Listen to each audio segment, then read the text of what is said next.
Hello everyone and welcome to my channel. If you are new here, welcome on in. If you are coming back, welcome back. It has been such a while since the last time I did a build video.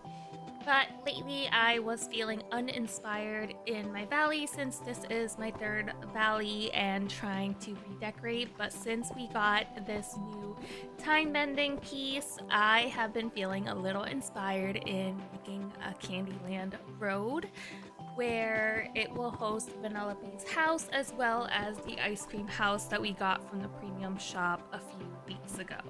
As you will see, I started off with having the road curved, however, I did not end up liking that, so I did end up changing the road layout, and we are placing Vanellope's house here. However, I did replace it with the ice cream house later on in the build.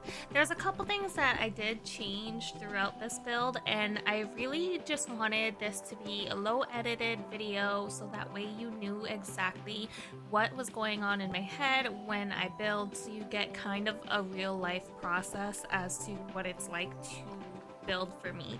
I am not the quickest builder at all, and sometimes some things I try don't work out and I just kind of roll with it and try to figure out something new.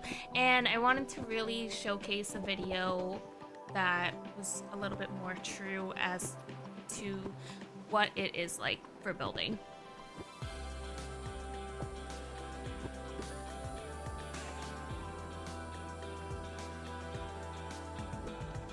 As of this moment, I don't have anything in the ice cream house. However, I am planning on doing a future build where it has an arcade, maybe an ice cream shop with a whole bunch of different ice creams, as well as a computer section for playing computer games. So that is what I'm leaning towards, just making it a little bit of more of a community center within this CandyLand build.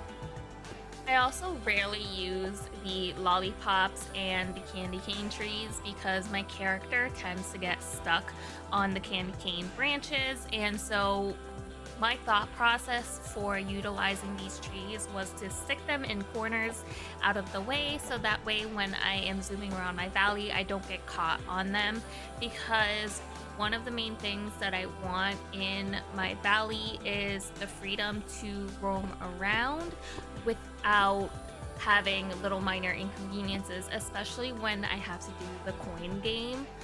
And you know what the coin game is. It's when your chest will spit out a whole bunch of coins for you to chase around with the time limit.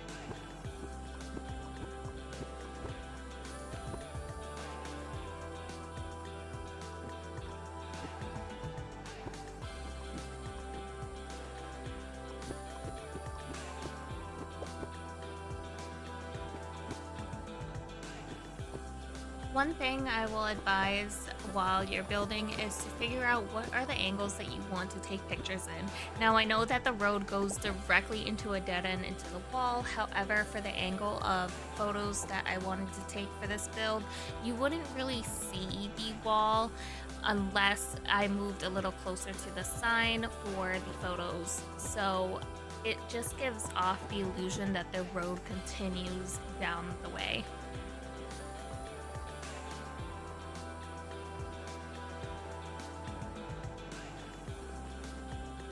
Now the candy cane fencing is from the previous Christmas path, however candy cane is still candy, so I figured it would be the best way to get a little bit more candy things. I do hope in the future that we do get more candy aesthetic items rather than the pixelated items that we have in the Wreck-It Ralph collection.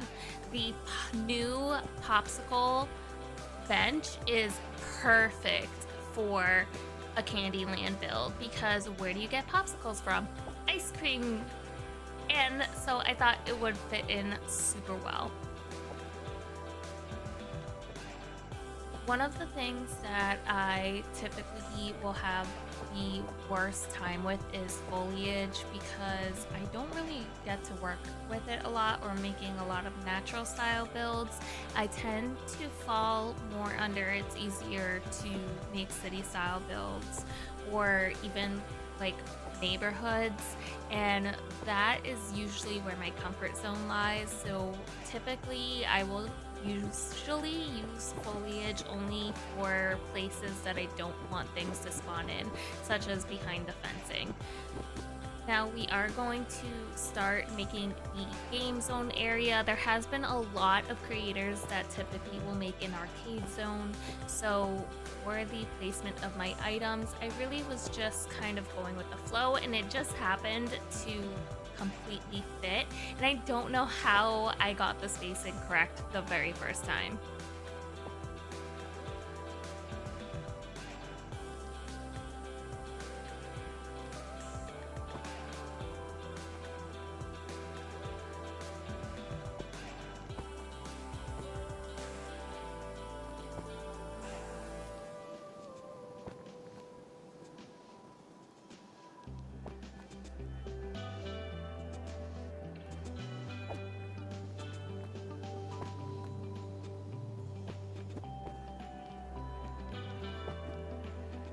For this next part, I really went in and started filling in some of the gaps that are around the pathways with plants, so that way items wouldn't spawn into those locations.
At this point in the build, it was about filling in the edges as much as I possibly could, so that way there weren't a whole lot of things that would spawn in that would require me to have to pick or even use tools to get rid of. And so I was trying to get as far up close to the edge as possible.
It felt really important for me to add more furniture that was themed towards food in this section, so that way I got the full effect of the Candyland. Now, I don't really utilize a lot of Touch of Magic in my builds because of Dream Snaps, but if you do want to use Touch of Magic picnic tables or anything like that, feel free to go ahead and do that.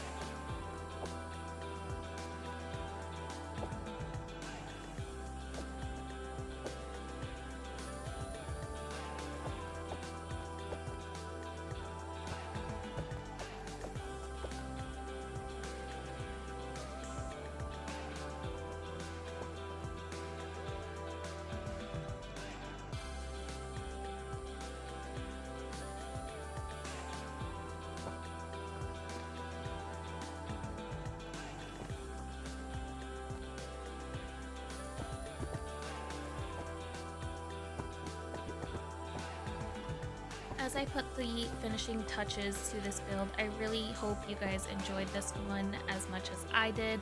I think I'm really enjoying this area a lot more than my previous CandyLand build video. If you haven't seen it, please go ahead and check that out, but I think this area was a total upgrade. The colors are really popping in this area and I am obsessed with how this came out. So let's go ahead and take a tour.